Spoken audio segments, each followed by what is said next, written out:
As World War II got underway, both the Allies and the Germans were looking for the knockout blow, the new weapon that would decisively defeat the enemy.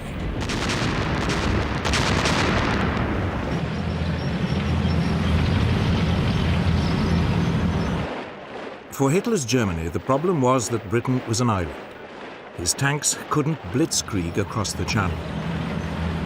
The only way to defeat her was to strangle her sea-borne supply routes.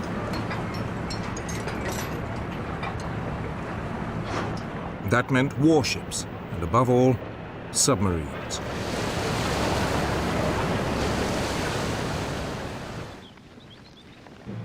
For the Western Allies, the problem was attacking Germany when there were no Allied troops in mainland Europe. The solution they adopted was strategic bombing. Aerial bombardment aimed at destroying Germany's infrastructure and pounding its people into submission.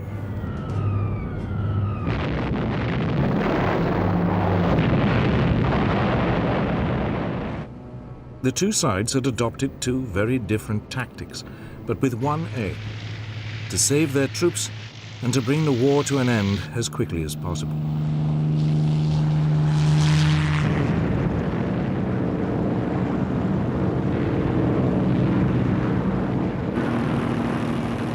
Ironically, it was the Germans who first started strategic bombing. In August 1940, Luftwaffe bombers accidentally hit London. The RAF retaliated by bombing Berlin.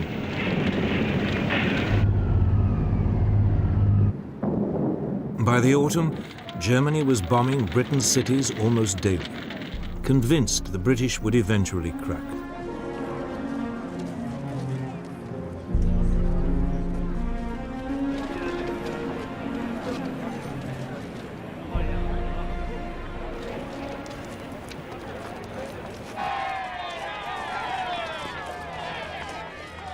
But the Blitz, as it was called, never showed any sign of forcing the British to surrender.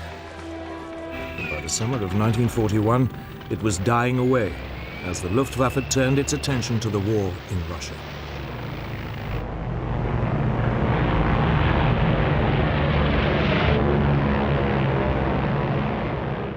But for the British military command, bombing remained the only way of striking directly at Hitler's Germany.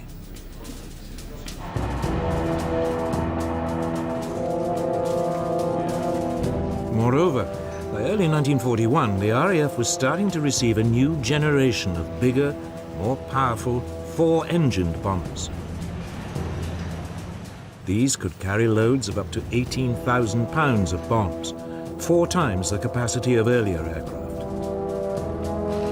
The first of these was the Short Stirling.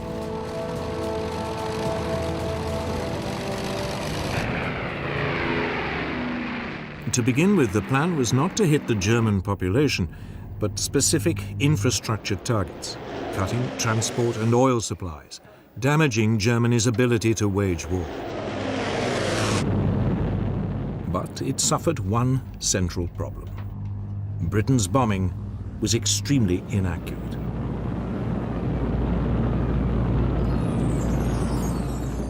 In August 1941, a secret British report showed that over the crucial German Ruhr industrial area, only 10% of British bombers were getting their bombs within 5 miles of their target. At the same time, the German air defenses were taking a terrible toll on British planes.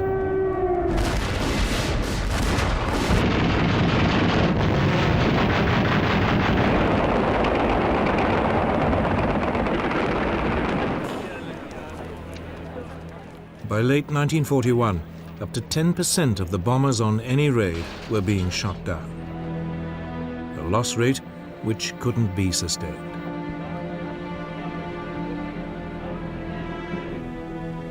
The Royal Air Force High Command decided to change tactics. It gave up any pretense of trying to hit specific targets. Instead, Bomber Command was instructed to undertake what it called area bombing, a euphemism for what is known today as carpet bombing. The idea was to deliberately target an entire area of a city, regardless of the civilian population. In the chilling words of the British Air Ministry, it would destroy the morale of the civilian population and, in particular, of industrial workers.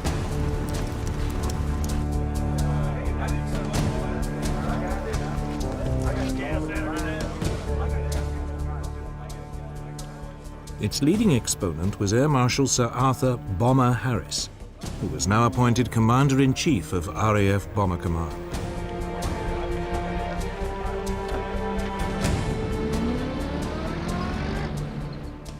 There are a lot of people who say that bombing can never win a war. Well, my answer to that is that it has never been tried yet, and we shall see. They sowed the wind, and now they are going to reap the whirlwind. In spring 1942, Harris launched what was, in effect, a huge public relations stunt for what he preferred to call strategic bombing. He gathered every available aircraft in Bomber Command. Over 1,000 took off for the German city of Cologne.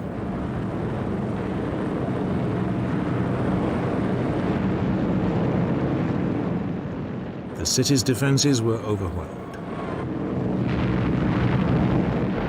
600 acres were destroyed.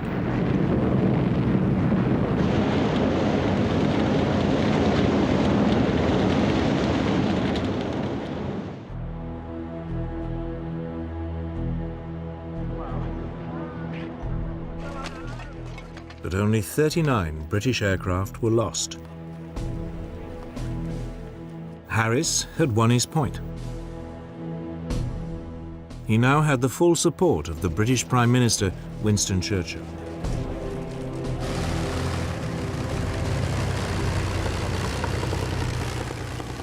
He also now had an outstanding new weapon, the Avro Lancaster, the finest heavy night bomber of the war. And he had a new partner. By the summer of 1942, the United States had joined the air war in Europe. American planes began to appear in Britain. The majority were the Boeing B-17 Flying Fortress. It was heavily armed with 13 machine guns and could, in theory, fight its way through to a target in daylight without a fighter escort. It was also equipped with a new bomb sight that would supposedly allow it to drop its bombs with almost unerring precision.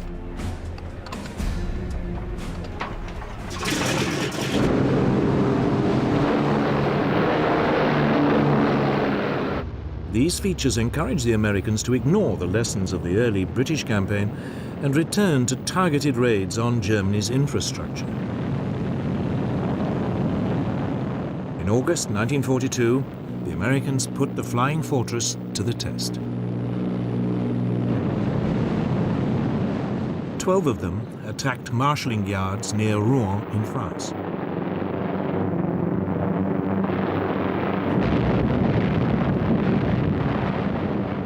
Damage was slight, but the United States lost no aircraft. For the Americans, it was the proof that daylight raids on infrastructure targets could work. For the British, it simply showed that the Americans could hit a minor and relatively undefended target. But that winter, the two allies agreed to combine their approaches. They would launch a massive bombing campaign against Germany's industrial heartland. The Americans would attack by day against carefully selected infrastructure targets. The British would attack by night, carpet bombing whole areas, destroying war production and civilian morale. They hoped it would be so devastating, it might even bring the war to an end.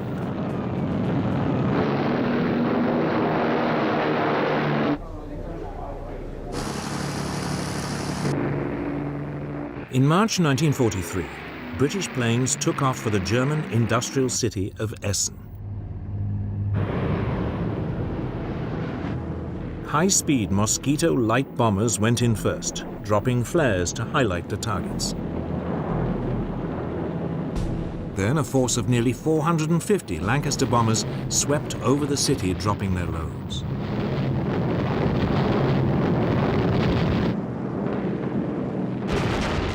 The German defenses were overpowered. Only 14 British aircraft were shot down.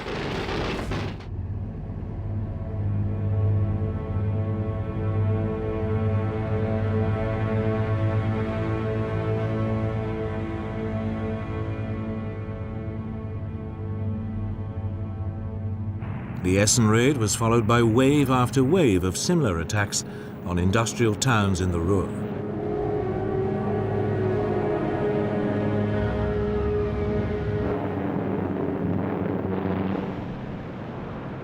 But the German air defenses now began to get the measure of the Allied attacks.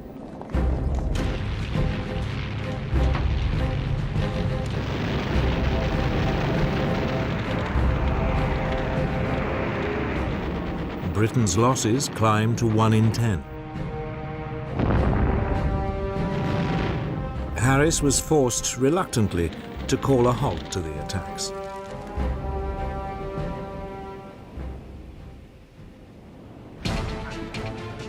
But then he was informed about a new Allied invention. Codenamed Window, it consisted of clouds of aluminium foil strips dropped from an aircraft. As the foil fell, it jammed any radar system. It promised to cripple the German air defenses.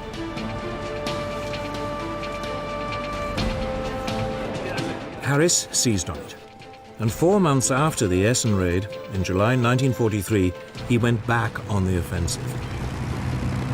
He called it Operation Gomorrah.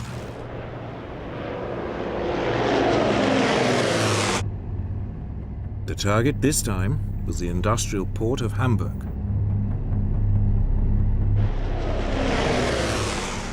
Bombers equipped with Window jammed the German radar.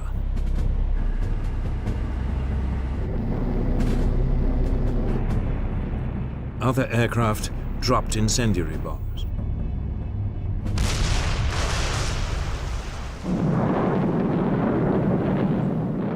A giant firestorm engulfed the city center.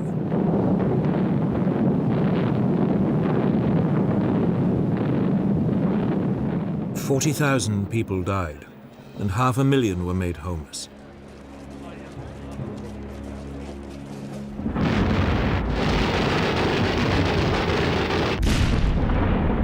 More raids on the port followed. It was an enormous shock to the German people.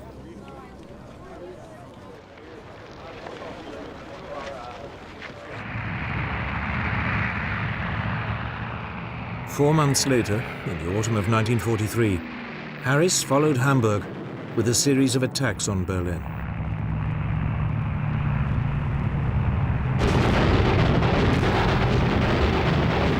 But by now the Germans were learning to overcome the effect of Window, and by spring 1944, British losses were back at nearly 1 plane in 10. Worse, there was no sign German civilian morale was cracking. Harris's carpet bombing campaign was just not working. But neither was the American alternative of targeting infrastructure.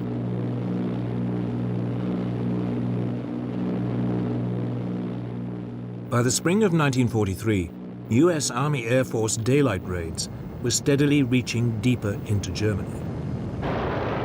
But American losses were climbing. Around 1 in every 15 planes was being shot down.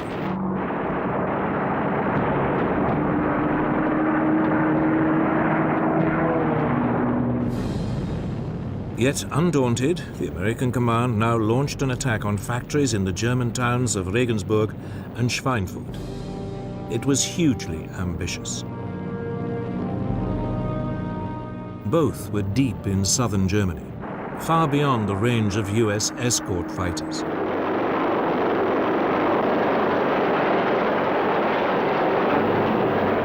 It was a disaster. The 380 flying fortresses, which US bomber chiefs had assured everybody wouldn't need a fighter escort, were harried and shot down. The loss rate was over 16%.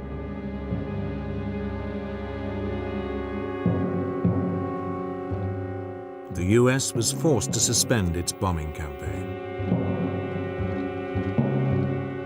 The war in the air had reached stalemate, and there was still no sign of it helping to usher in a victory.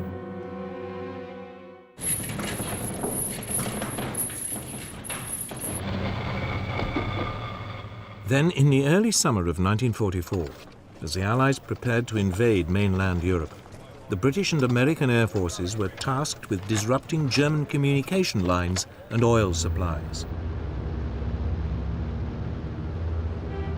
It represented a return to targeted infrastructure bombing. But this time, the Allies had a new weapon. The British had experimentally modified a US fighter, the P-51 Mustang. The US engine had been replaced by a British-made Rolls-Royce Merlin. It gave the plane a much longer range. It was the ideal long-distance bomber escort.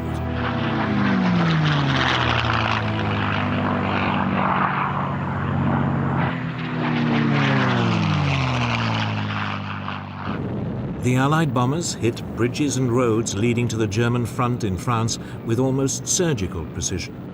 Oil supplies to the German military were drastically reduced.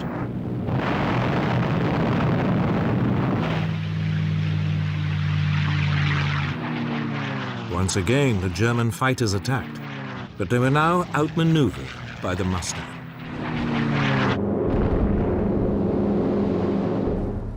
Much of the German Air Force, now running low on fuel, was grounded. The campaign of targeted bombing on Germany's infrastructure may not have been the knockout blow the Allies hoped for, but it was finally paying dividends. But one man was not impressed. Bomber Harris was still obsessed with the idea that ever more devastating carpet bombing attacks would stop Germany in her tracks once and for all. So it was that in late 1944, Britain returned to carpet bombing. German city after city was hit and devastated.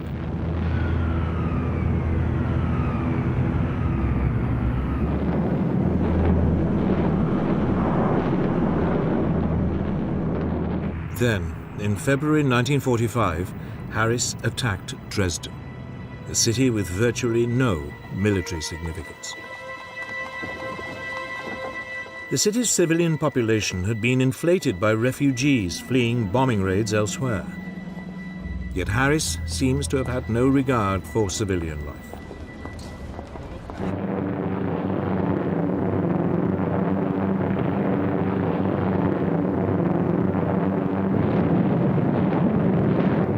The city was flattened. Some 50,000 people died.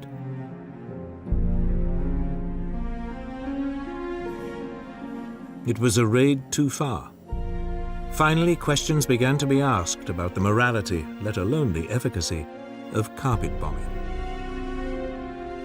Whatever it had achieved, it had been done at an horrendous cost of civilian and military lives. Critically, it had failed to break German morale, yet 60% of RAF crews had died before they had completed 30 missions.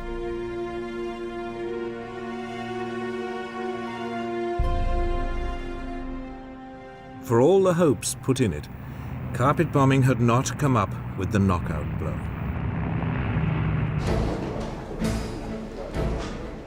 The Germans, meanwhile, had put their faith in an altogether different technology to give them the knockout blow they needed to win the war.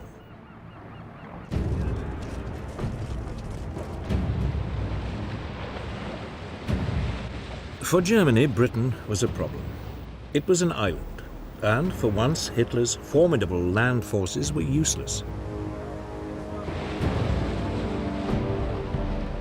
Britain also had a much more powerful navy.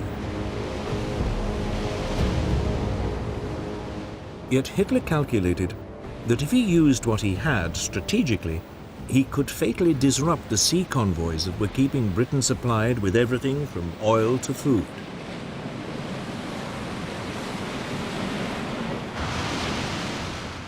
In the first 18 months of the war, German raiders sank more than 130 British merchant vessels.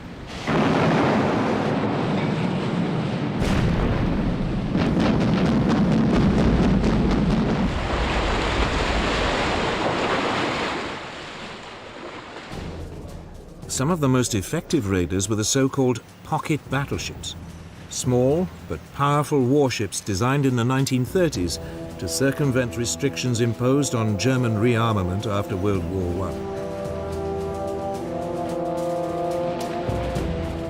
One, the Graf Spee, became particularly notorious.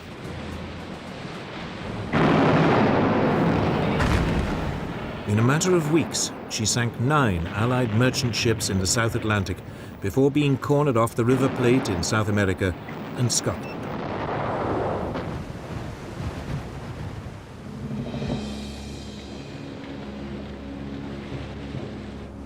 But the raids were taking a serious toll. If the losses continued to rise, Britain would have real supply problems.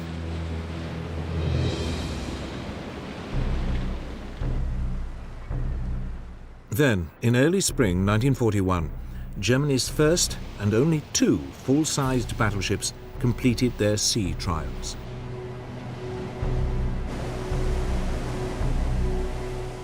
They sent a shiver through the British Navy. Their potential for destruction was enormous.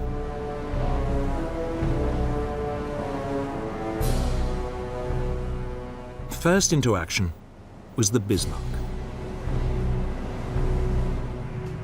In May, RAF reconnaissance aircraft spotted her in the Norwegian port of Bergen, trying to sneak out into the North Atlantic.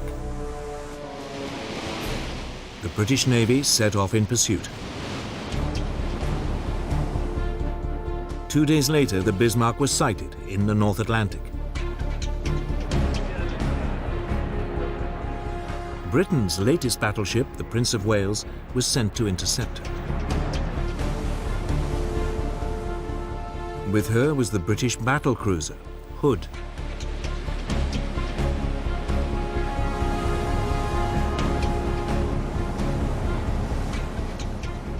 Early on May the 24th, 1941, the 2 forces met. It was the first time the 2 sides' battleships had squared up to each other.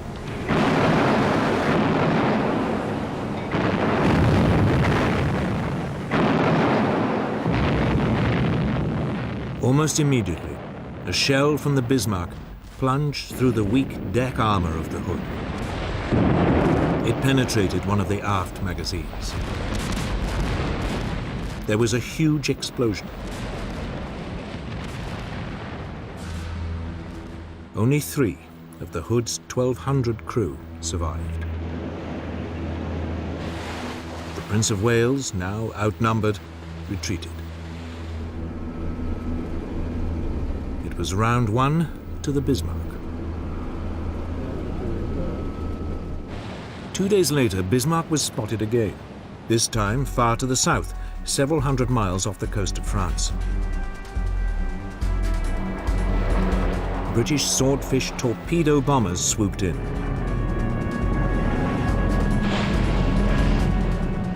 One hit and jammed the Bismarck's rudder. The following morning, 2 British battleships, the Rodney and King George V, caught up with the crippled Bismarck.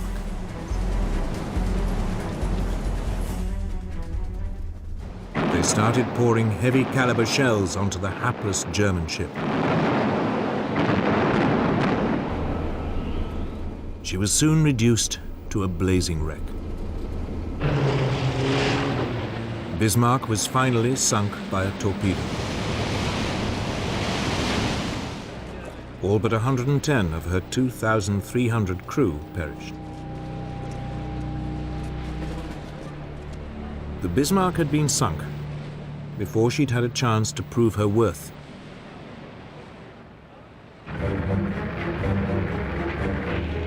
Then, in June 1941, Hitler invaded the Soviet Union. The war at sea entered a new phase.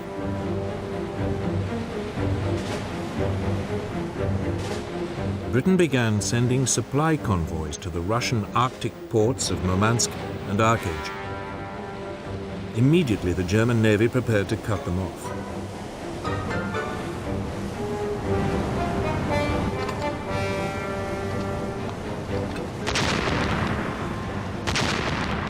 Convoy after convoy was attacked or threatened.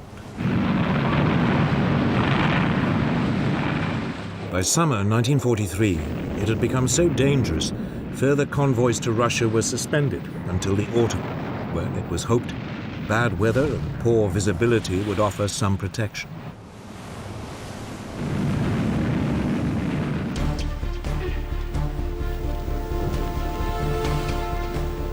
While the convoys were suspended, Britain turned its attention to one of the biggest threats it faced, the Bismarck's sister ship, Tirpitz. She'd spent months hiding in the Norwegian fjords, waiting for the moment to pounce. All the while, the British Navy had been keeping her under close watch, determined to eliminate Germany's last battleship.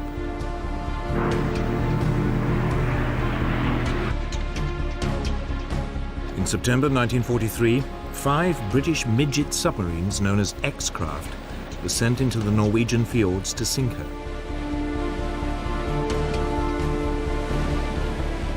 The attack caused only minor damage.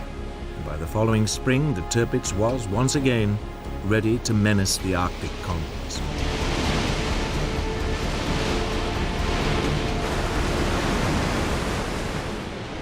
The Royal Navy now sent in a massive force to attack her. It included 6 aircraft carriers.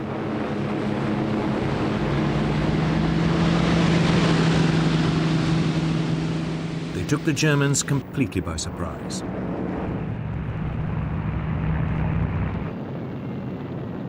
British dive bombers attacked Tirpitz.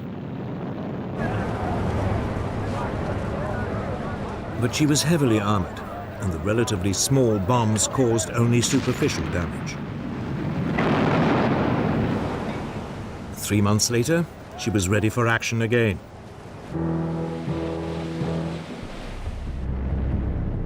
She was soon spotted in another Norwegian fjord.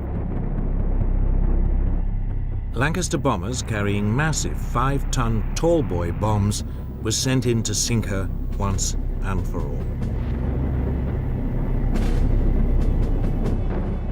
Tirpitz put up a smokescreen, which partially obscured her. Nevertheless, several bombs struck her bow, causing severe damage.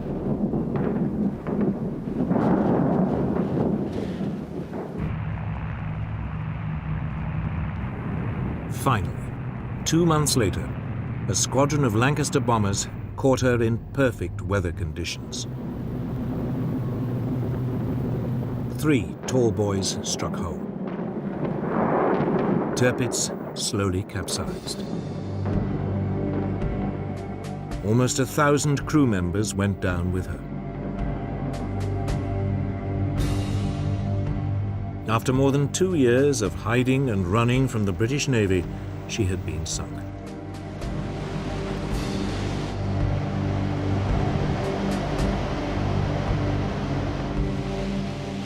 Germany's battleships had promised much, but against the overwhelming might of the British Navy, they'd never had a chance to prove their worth.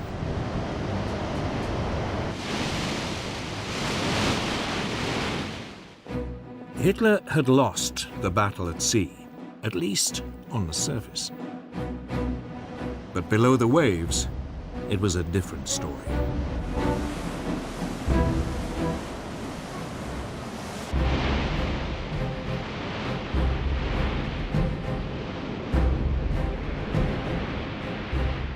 Germany's military planners had long expected that the country's U-boat fleet would play a key role in cutting Britain's supply lines.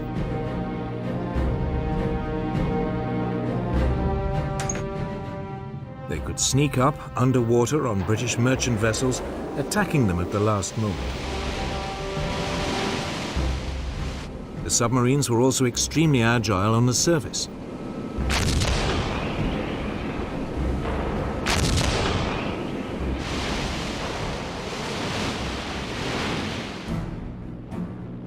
To combat the threat, Britain's merchant fleet was corralled into convoys for protection. But there was a serious shortage of anti-submarine ships to escort them. Many ships sailed without protection. Yet Britain's naval command remained remarkably complacent. They believed they had the weapons and the technology to contain the U-boat threat. It was soon proved wrong.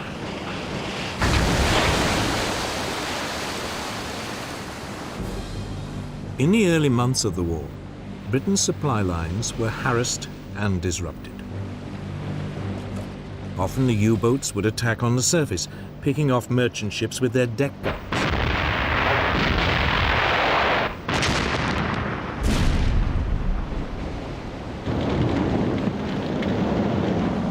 In response, the Royal Navy sent aircraft carriers equipped with submarine hunting aircraft to patrol the sea lanes used by the convoys. But they had only limited effect.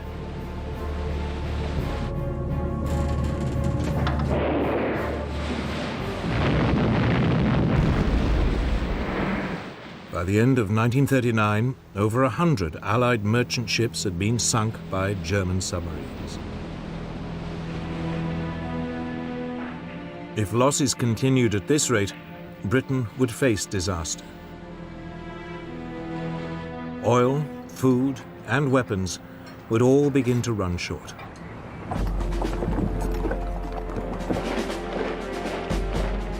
Then things got even more difficult. Germany overran France. Suddenly, the German Navy, which until now had been largely bottled up in the North Sea, had access to France's Atlantic seaboard.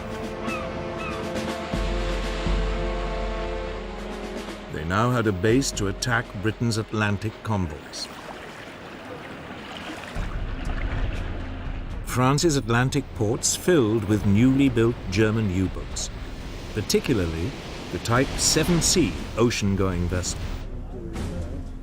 Admiral Karl Dönitz, head of the German U-boat service, now organized his submarines into what he called wolf packs.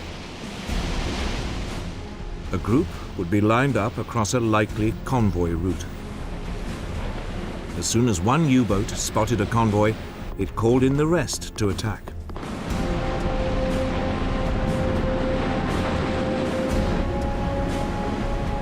Sometimes the U-boats were also guided by long-range patrol aircraft.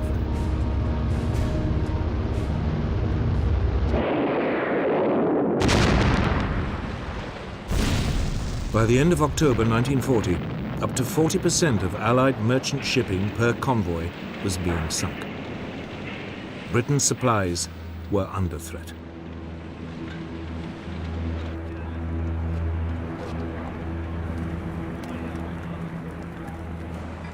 German U-boat crews called it the Happy Time, and top U-boat commanders became national heroes.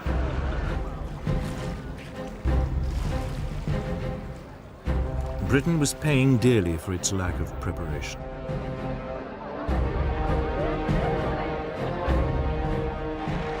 But finally, things began to change. A crash-building program of anti-submarine escort vessels was producing results.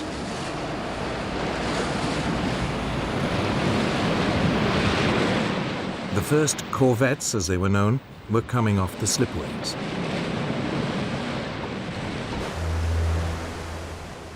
For the first time, Britain could set up permanent groups of warships to escort the supply convoys.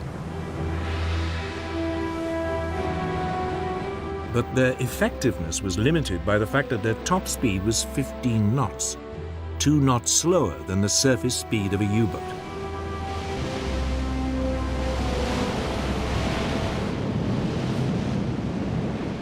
At the same time, the patrol aircraft of Britain's Coastal Command were equipped with depth charges.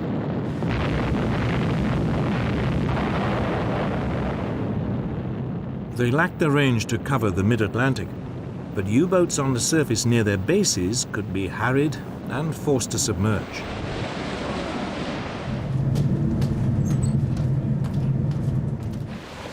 Then, as in the bombing campaigns, it was a series of technological breakthroughs that really came to Britain's help. In early 1940, a new type of radar, known as centimetric radar, was developed. It was smaller than existing systems, and for the first time could be fitted to escort ships and aircraft.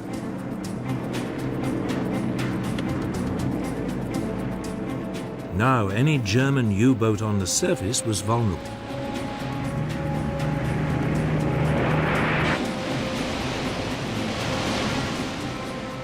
Some months later, there was a second technological breakthrough.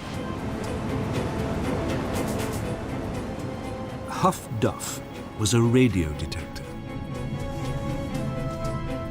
Anytime a German U-boat surfaced to communicate, Huff-Duff could pick up the radio signal and pinpoint its exact position.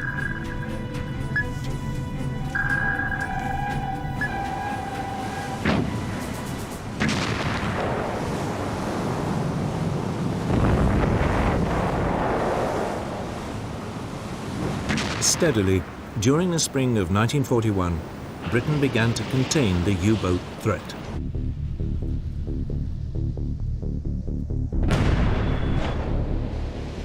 Merchant shipping losses fell by more than half.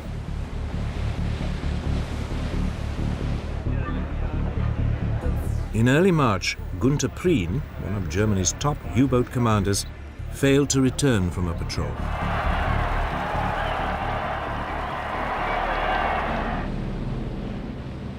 Shortly afterwards, 2 more top German U-boat commanders lost their lives in quick succession.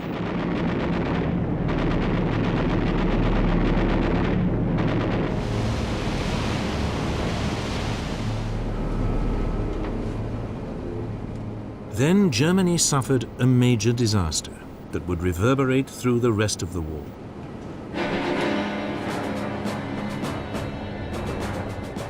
In May 1941, the British destroyer Bulldog forced U-110 to the surface and captured the submarine.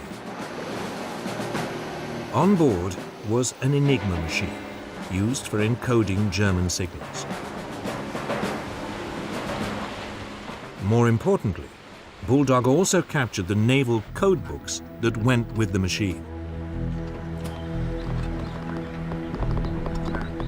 It would provide vital assistance to Britain's code breakers. Soon, unbeknown to the Germans, Britain was getting a real insight into German naval communications.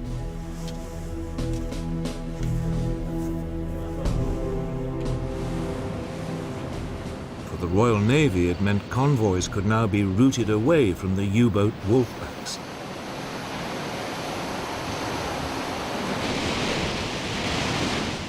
Germany's submarines had to work harder and search further to find and sink their prey.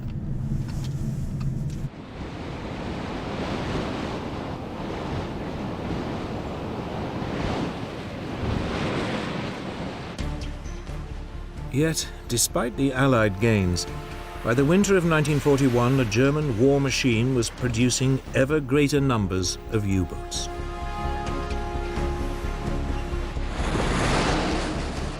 The long-term outlook for Britain's supply routes still looked ominous.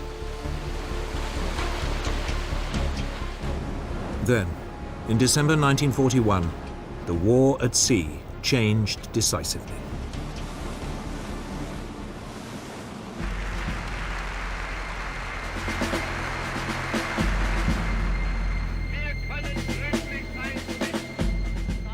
In December 1941, Hitler declared war on the United States.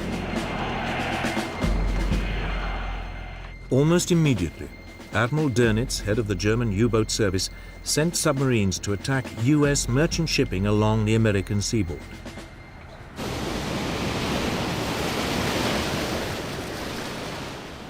At first, only a few of his submarines, the new Type 9, were capable of making the long voyage from Europe. They found easy pickings. The US Navy's Commander-in-Chief, Admiral Ernest King, had resisted British advice to corral his merchant ships into convoys.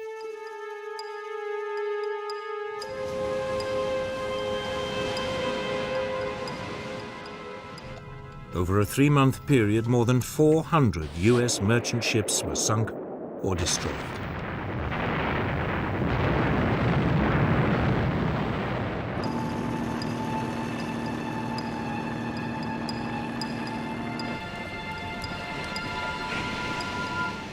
America was learning the tough lesson Britain had already learnt. Something had to be done.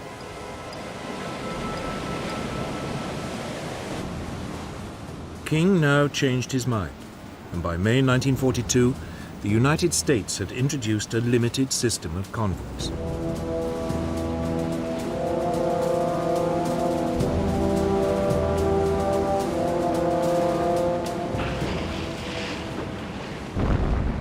By July, the US losses were falling. It forced the Germans to adopt a new tactic. They would concentrate their U-boats in one particular part of the North Atlantic, the Black Gap, the area in mid-ocean too far from land for anti-submarine aircraft to reach.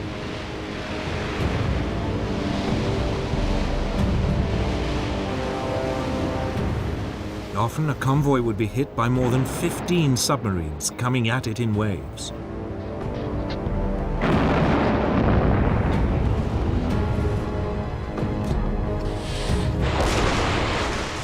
During October 1942, 56 Allied ships were sunk in the Black Gap. By the following March, Allied losses had reached 120 ships in a single month.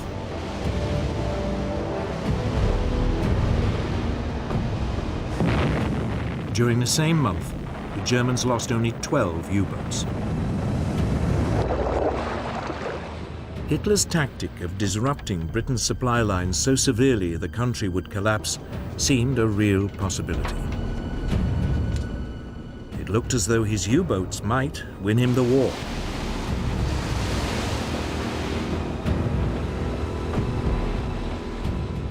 But now the Allies began to up their game. Britain had brought in a new commander. Admiral Max Houghton was former head of the Royal Navy's submarine fleet. His first move was to set up permanent groups of destroyers and frigates that would provide additional support to convoys, rushing in as soon as an enemy wolfpack was spotted. Equally importantly, a string of yet more technological developments came on stream. The Hedgehog was an anti-submarine mortar that fired 24 bombs.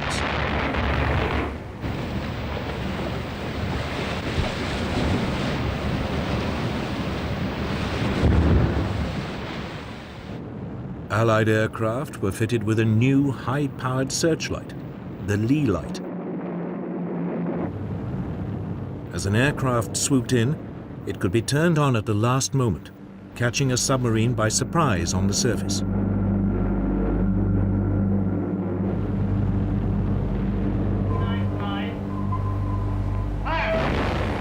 The steady technological advance now began to pay off.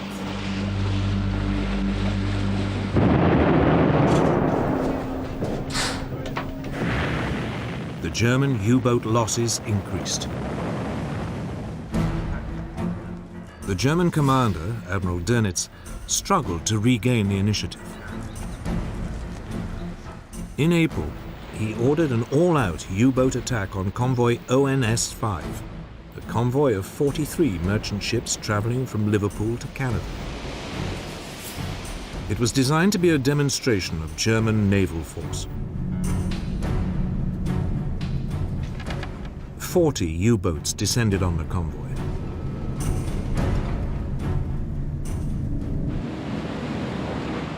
The British sent in extra support groups. Anti-submarine aircraft flew from Canada.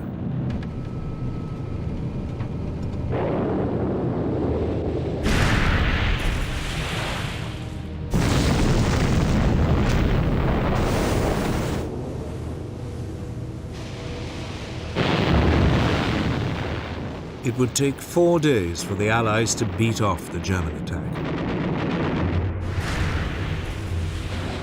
11 merchant ships were sunk, but the Germans had lost 7 U-boats.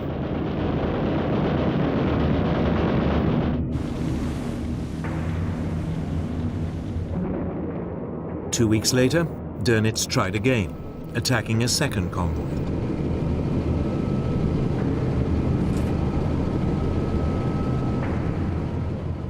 It was a disaster.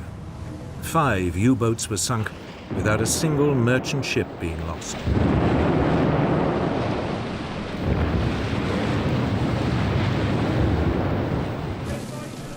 During May 1943, a quarter of all Germany's operational U-boats was sunk. The Germans were finally beginning to lose the U-boat war in the Atlantic. So the Allies now took the battle to the Germans. A new long-range version of the US B-24 Liberator bomber was introduced. It could now reach the German U-boats in the Black Gap. Germany's submarine designers tried to respond with innovations of their own. U-boats were fitted with radar detectors and anti-aircraft guns. Some were also fitted with the Dutch-designed schnorkel, an air inlet that meant that submarines could spend longer underwater, hidden from Allied radar.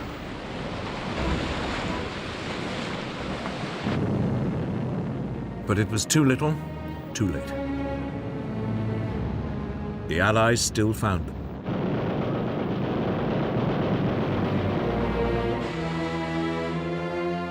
Hitler's U-boats were now pinned down in port. It was too dangerous for them to roam the ocean freely. German attempts to find an answer became increasingly desperate. They now produced a revolutionary new submarine.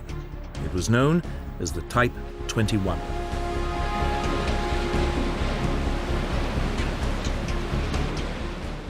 It was electric-powered and capable of 17 knots while submerged, over twice the speed of a traditional submarine and fast enough to outrun most surface vessels. But again, it was too late. Only one ever became operational, and it never made contact with the enemy. By the end of 1943, the Allies dominated the Atlantic. It was a turning point in the war. Hitler's U-boat campaign had taken a terrible toll on both sides. The Germans lost nearly 800 submarines. 75% of the U-boat crews perished.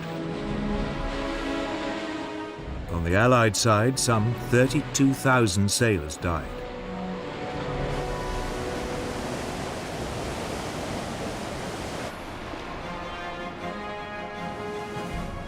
But now, at last, with the U-boats out of the way, great waves of US troops and equipment could flood across the ocean in preparation for the invasion of Europe. Victory in the Battle of the Atlantic would fundamentally change the course of the war.